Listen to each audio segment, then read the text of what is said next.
창세기 13장 8절에서 9절 두 절의 말씀을 같이 한 목소리로 읽겠습니다. 시작. 아브라함이 롯에게 이르되 우리는 한 친족이라 나나 너나 내 목자나 내 목자나 서로 다투게 하지 말자. 내 앞에 온 땅이 있지 아니하냐. 나를 떠나가라. 내가 좌하면 나는 우하고 내가 우하면 나는 좌하리라. 아멘. 어떻게 구정 잘 보내고 오셨습니까? 우리나라는 양력으로 새해, 음력으로 새해 두 번을 맞게 되는 귀한 장점이 있는 것 같습니다. 새해를 시작하면서 결단했던 내용을 다시 점검해 볼 수 있고 다짐했던 내용들을 한 번 더 점검해 볼 수 있는 시간이 구정인 것 같습니다. 새해 1월 1일 날 인사 많이 드렸는데 또 구정에 또 인사드려야 돼요. 그렇죠? 귀한 분들은 자꾸 만나면 좋고 인사드리면 좋은 것 같습니다. 우리 교회도 송구 영신 예배랑 신년 감사 예배 때 인사를 했지만 한 번 더 인사를 해볼까요? 옆에 계신 분에게 새해 복 많이 받으세요.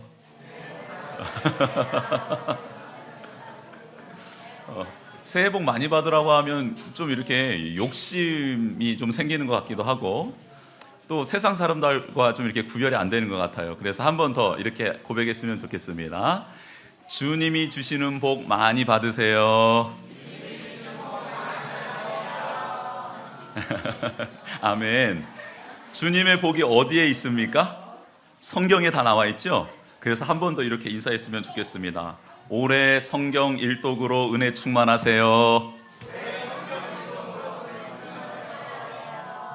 아멘.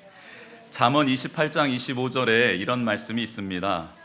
욕심이 많은 자는 다툼을 일으키나 여호와를 의지하는 자는 풍족하게 되느니라. 이게 가정에 뿌려지는 말씀이거든요. 우리 같이 한번 따라해 볼까요? 저를 한번 따라서 해보십시오.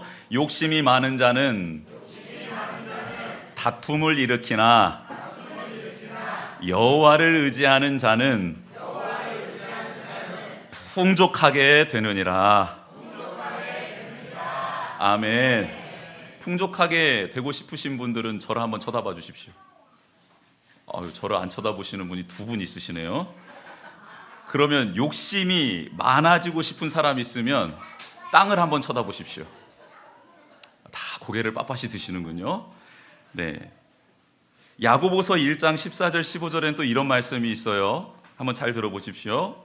오직 각 사람이 시험을 받는 것은 자기 욕심에 이끌려 미혹됨이니 욕심이 잉태한즉 죄를 낳고 죄가 장성한즉 사망을 낳느니라 라는 말씀이 있습니다.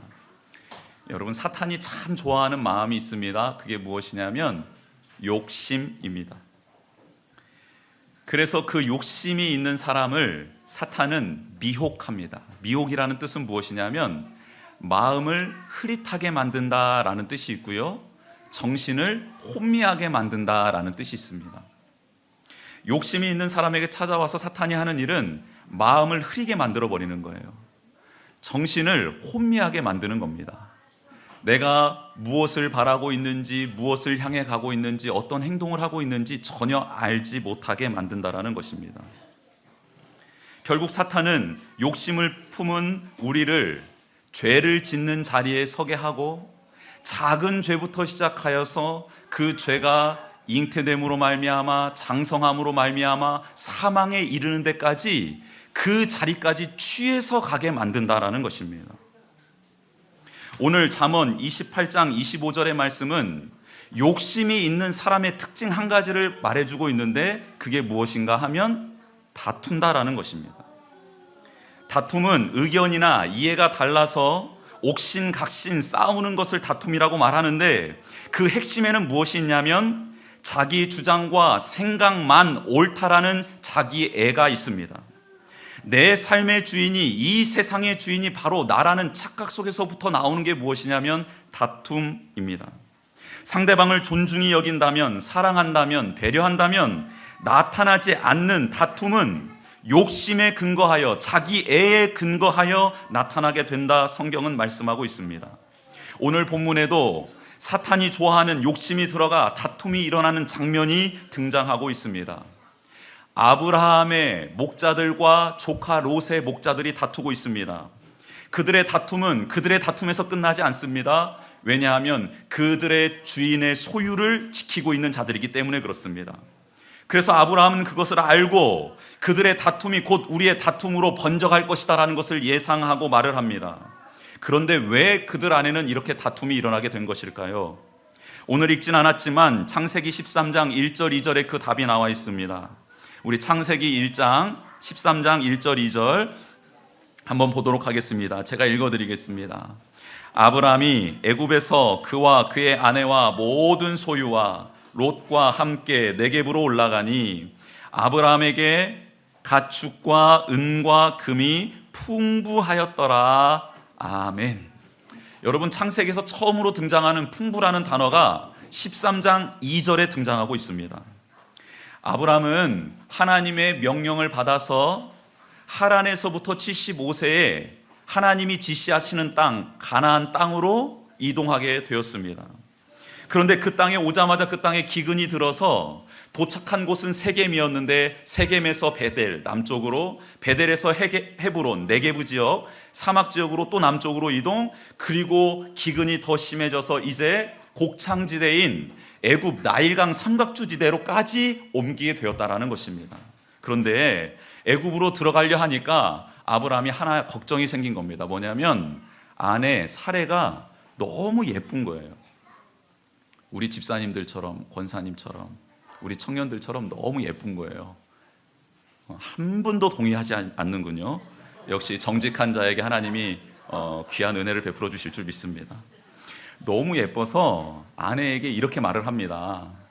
당신이 내 아내라고 한다면 당신을 빼앗고자 나를 사람들이 죽일 것 같습니다. 그러니 당신이 스스로 저 사람은 남편이 아니라 내 동생입니다 라고 말 좀 해주시겠습니까? 라고 부탁을 해요. 그래서 그걸 오케이 합니다. 그런데 애굽 땅으로 딱 들어가자마자 애굽 사람들이 사레가 너무 예쁘다라는 것을 바로 고백해버려요.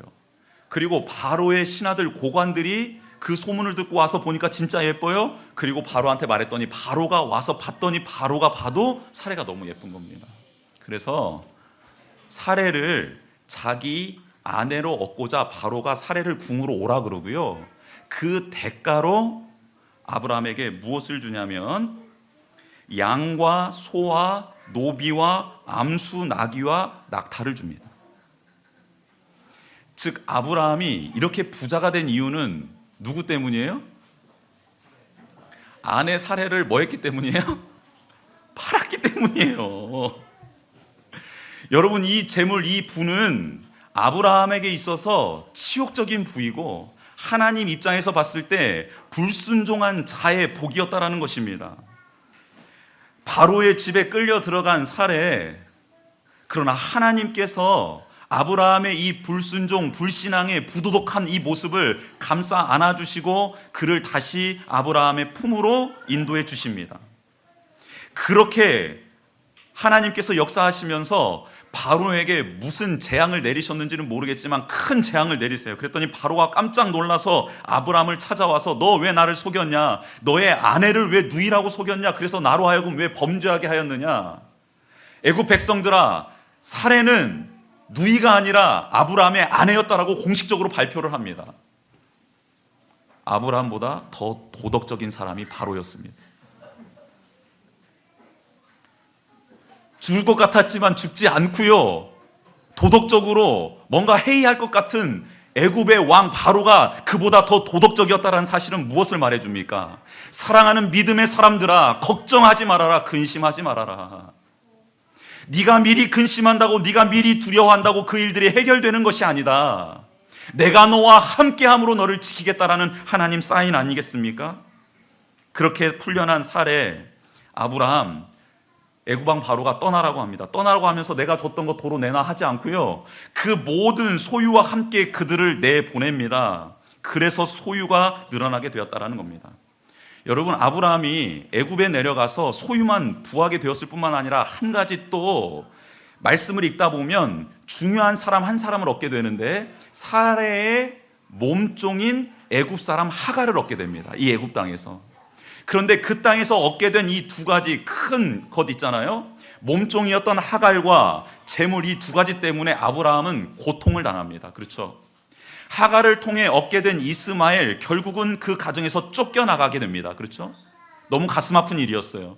그리고 이 많은 재물로 말미암아 근심, 염려가 쌓이고 다툼이 생기는 원인이 되는 게 바로 이 재물이 되었다라는 것입니다. 아무튼 조카 롯도 양과 소, 장막이 있었고 아브라함에게도 엄청나게 많이 늘어난 가축들로 인해서 한 땅에 있을 수 없게 되었다라는 것입니다. 그러면서 성경은 조카 롯이 어떤 사람인가 재조명하기 시작합니다. 조카 롯은 어떤 사람이었습니까? 목자들 사이에서 다툼이 일어났는데 그 다툼을 대수롭지 않게 여겼던 사람입니다. 다툼으로 인하여 목자들이 와서 주인이었던 롯에게 말을 할 때 그 이야기들 들으며 그저 웃어 넘기며 내 재물이나 잘 관리해, 내가 알아서 해결할게 라고 말하고 있는 롯의 모습이 상상이 됩니다. 그는 하나님을 믿고 살아가는 사람이 아니었습니다. 자신의 마음이 원하는 대로 살아가는 사람이 롯이었습니다. 그는 욕심이 많은 사람이었고 애굽의 풍요로움과 그 문화, 물질, 욕망이 그 마음 가운데도 자리 잡아 그것들이 주인 되어 살아가고 있는 사람들을 동경하고 있었던 사람, 그게 바로 롯이었습니다. 하나님은 믿음의 가치관을 따라 살아가는 아브라함과 물질의 가치관과 욕망의 삶을 살아가는 롯과 동거할 수 없음을 오늘 성경은 말해주고 있습니다. 여러분, 우리가 예수 그리스도를 믿고 따라가는데 두 마음이 있습니다.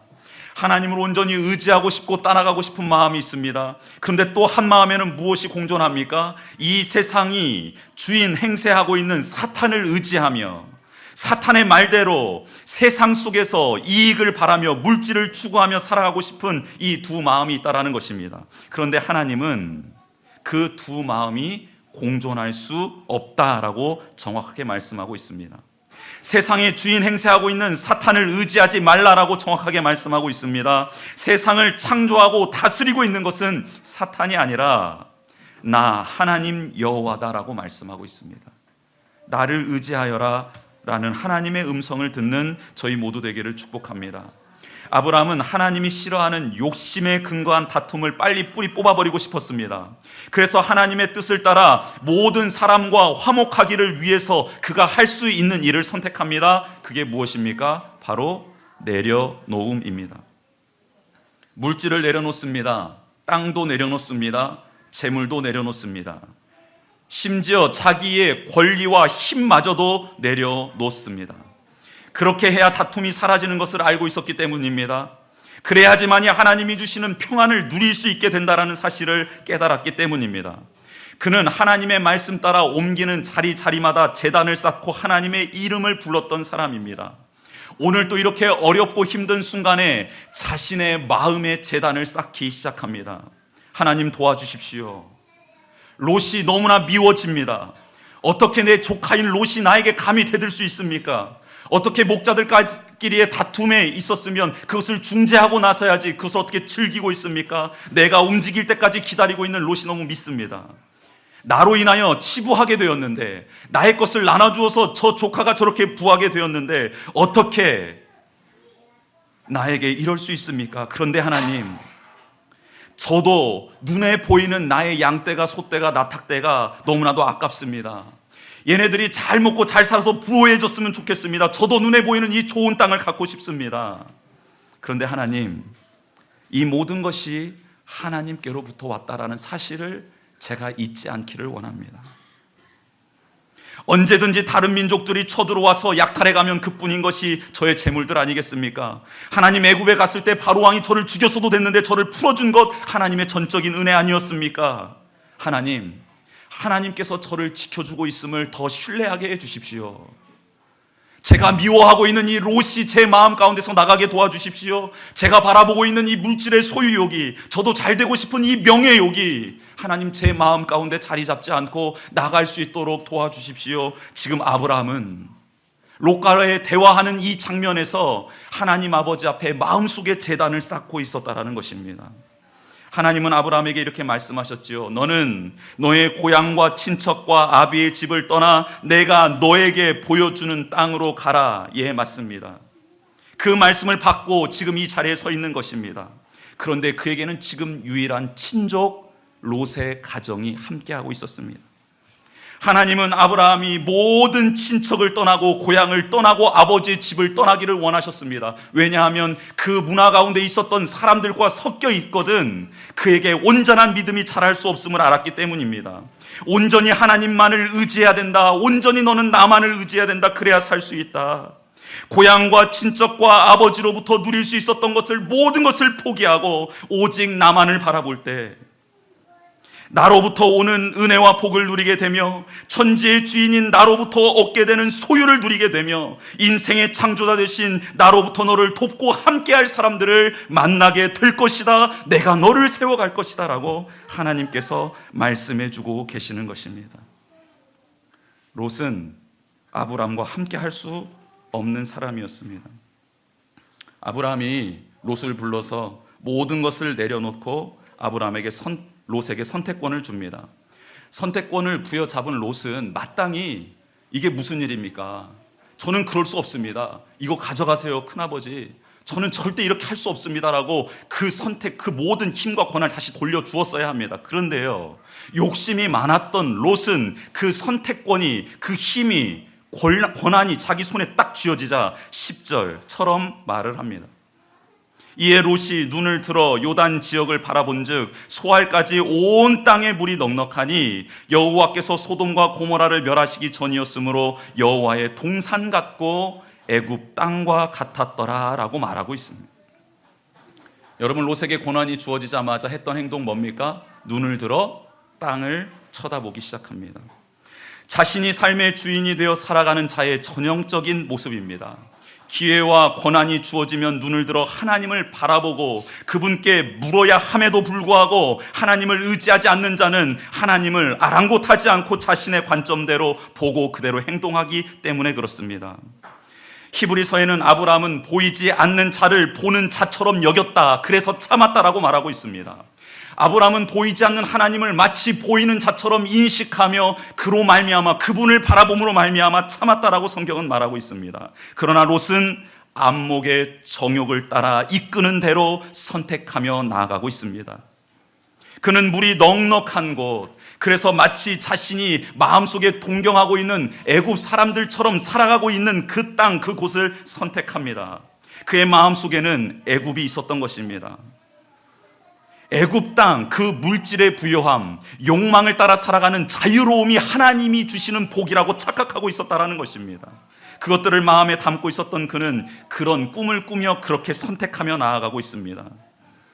여러분, 눈에 보이는 대로 살아가는 롯은 믿음의 귀한 큰아버지인 아브라함을 떠나버렸습니다.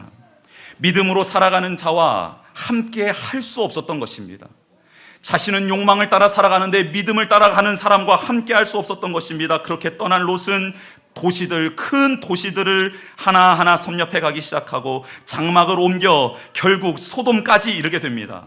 그리고 그 소돔에서 유력한 인사로 성문에 앉아 있는 그를 성경은 기록하고 있습니다. 그들의 딸들은 소돔의 남자들과 결혼합니다. 그렇게 그는 소돔성의 유지가 되어가고 있었던 것입니다. 여러분, 작은 불씨가 얼마나 큰 것을 태우는지 롯의 모습을 보면 우리는 알 수 있습니다. 처음에는 단지 자신의 가축을 위하여 눈을 들어 땅을 쳐다봤을 뿐입니다. 그런데 마침내 그는 죄악으로 가득 찬 도시의 유력 인사가 되어 있었다라는 것입니다. 시작은 아무것도 아닌데, 죄의 시작은 너무 미흡한 것 같은데 그 끝이 엄청나게 비참하게 됨을 성경은 말씀해 주고 있더라는 것입니다. 여러분, 하나님은 한 번에 롯을 심판하지 않으시지요? 롯에게 기회를 주십니다. 돌이킬 수 있는 기회를 주시는 게 하나님이시지 않습니까? 그가 생존하고 있었던 땅이 전쟁통으로 휘말리게 됩니다. 자신의 모든 것, 그렇게 소중하고 귀하게 여기며 모았던 재산들이 일순간에 빼앗겨져 버립니다. 모든 가족들도 생명만 부지한 채 노예로 질질 끌려가고 있는 그 상황에 처하게 되었습니다. 이렇게 참담한 일을 경험하고 모든 것을 잃어버린 그는 믿음의 조상이 된 아브라함 큰아버지를 통해 하나님의 구원의 역사를 체험하게 됩니다. 그를 구원하고 그의 재산을 다 온전히 회복시켜서 돌아온 아브라함은 하나님이 보낸 제사장을 만나게 되고 그 제사장을 온전히 섬기는 모습을 조카 롯에게 보여줍니다. 또 마중 나온 소돔 왕이 나의 재물을 다 취하고 사람들만 내놓아라 할 때 이 아브라함은 그 소돔 왕에게 이렇게 말을 하지요. 시로라기도 취하지 않겠다. 많은 사람들이 너에게 재물을 얻어 내가 부하게 되었다라는 소리, 이거 듣기 싫다. 나의 부를 허락하실 수 있는 유일한 분은 하나님 한 분뿐이다라고 선포하고 있습니다. 여러분, 이 장면도 조카 롯이 보고 있었습니다. 그렇다면 하나님이 주신 이 기회를 롯은 어떻게 살렸어야 될까요? 그 자리에서 큰아버지에게 이렇게 말했으면 얼마나 좋았을까요? 큰아버지, 제가 잘못 살았습니다. 저는 이 물질의 주인이 저인 줄 알았습니다. 이것만 있으면 되는 줄 알았는데 그렇군요. 큰아버지를 뵈니 이 모든 것은 하나님이 주신 거군요. 저도 이 성을 떠나겠습니다. 큰아버지, 가까이에는 살지는 못하겠지만 큰아버지와 같은 꿈을 꾸고 싶습니다. 저를 좀 잘 인도해 주셨으면 좋겠습니다. 말했으면 얼마나 좋았을까요? 그런데요, 그 상황을 경험하고 모든 일을 마치고 난 다음 롯은 어디로 다시 향하게 되냐면 소돔 땅으로 돌아가 그곳에서 다시 거주하게 됩니다. 하나님의 영광과 임재가 가득한 현장에서 그의 눈은 다른 곳을 바라보고 있었다라는 겁니다. 그의 마음은 욕심으로 가득 차 있었다라는 겁니다. 회개의 기회를 줬음에도 불구하고 그 기회를 놓치게 되는 롯은 왜 놓쳤냐? 그의 마음에 욕심이 너무 크게 자리 잡고 있었기 때문입니다. 결국 그는 유황불로 모든 것을 잃게 되고 굴에 거하는 자가 됩니다. 사위도 잃고 아내도 잃게 됩니다. 딸들의 끔찍한 악행의 도구로 그는 전락하고 말아버렸습니다. 여러분, 롯의 실패가 주는 경고는 너무 분명합니다. 하나님을 믿고 순종하는 제단보다 물이 넉넉한 평지를 좋아하는 자가 되어서는 절대 안 된다는 것입니다. 세속주의의 정신과 삶으로 살았다가는 그 결말이 비참함을 오늘 롯의 삶을 통해 우리는 깨닫게 됩니다. 또한 그렇게 하나님을 떠나버리고 의지하지 않는 자의 말로는 너무 비참하다라는 것을 깨닫게 됩니다. 반면에 아브라함은 하나님을 의지함으로 위기를 극복하게 됩니다. 그의 삶 속에 하나님의 뜻만이 온전히 서기를 원했습니다. 하나님의 뜻대로 그는 홀로 하나님 앞에 서는 훈련을 하게 됩니다. 조카 롯을 떠나보냈지만 그는 롯을 위하여 기도했던 사람이었습니다. 사랑하며 그가 위기에 빠졌을 때 그를 위하여 친히 달려가 자신의 생명을 건 전투에 참여했던 사람이었습니다. 자신의 모든 권리를 내려놓고 그렇게 롯을 사랑하며 기도하며 후원했던 그 아브라함을 하나님께서는 귀히 여기셨습니다. 그래서 하나님께서는 아브라함에게 나타나셔서 그 모든 것을 내려놓았던 아브라함에게 이렇게 말합니다. 너의 가문을 통해, 너의 씨를 통해 내가 복을 주겠다. 그리고 네가 밟는 모든 땅을 주겠다라고 하나님 약속하십니다. 네가 보는 모든 땅을 내가 너에게 주겠다 약속해 주십니다. 결국 롯을 구하러 가던 아브라함은 어디까지 밟게 되냐면 이스라엘 최북단 단까지 가서 단을 그 발로 밟게 되는 기적을 체험하게 됩니다. 롯을 구하러 갔던 것뿐이었는데 아브라함이 닿는 발걸음은 이스라엘의 최북단 단까지를 밟을 수 있게 하나님이 그의 삶을 이끌어 주셨다라는 겁니다. 기적 아닙니까? 하나님의 뜻이 이루어지기를 원합니다라고 선포했고 조카 롯이 안타까워서 그를 사랑하는 마음으로 기도하고 그를 구하기 위해 갔던 그 걸음이 네가 밟는 모든 땅을 주겠다라는 하나님의 말씀이 이루어지는 성취의 과정이 되었다라는 사실이 말입니다. 여러분이 하나님을 믿고 신뢰하며 알지 못하게 뜻하지 못하게 그러나 하나님의 뜻대로 누군가를 돕고 섬기고 기도하다가 하는 모든 일들은 하나님의 말씀 안에 다 들어와 있는 줄 믿습니다. 여러분, 이 믿음을 가지셔야 합니다. 모든 것을 내려놓고 하나님께 자신의 생명과 재산을 올려드리고 거주할 땅까지 맡겨드린 그에게 하나님은 눈을 들어 바라보아라 말씀하고 있습니다. 스스로 눈을 들지 않고 하나님이 눈을 들어주게 해주실 때까지 기다렸던 아브라함은 하나님이 눈을 들어 보라라고 했던 그 것들을 보게 되었고 가장 높은 곳 헤브론에 올라가서 진정으로 동서남북을 바라보게 되었다라는 것입니다. 그곳에서 제단을 쌓고 하나님께 영광 돌렸다라는 것입니다. 여러분, 헤브론에 올라갔을 때 아브라함은 모든 것을 얻은 상태가 아니었습니다. 자손도 많아진 상태가 아니었습니다. 그 땅을 얻은 상태도 아니었습니다. 아무것도 없는 상태, 가족의 숫자만 줄어들었고 재물도 그대로고 자신의 처지는 계속 나그네였을 뿐이었습니다. 그런데 그 땅에서 얻게 된 건 무엇입니까? 바로 모든 것을 지키실 수 있고 세우실 수 있고 보호하실 수 있는 하나님과 동행하는 은혜를 누리게 되었다라는 것입니다. 아브라함의 자손 예수 그리스도는 하나님과 동등됨으로 취하지 않고 자발적으로 자신의 모든 권리를 포기하고 기꺼이 종의 형상으로 이 땅에 내려오신 분이십니다.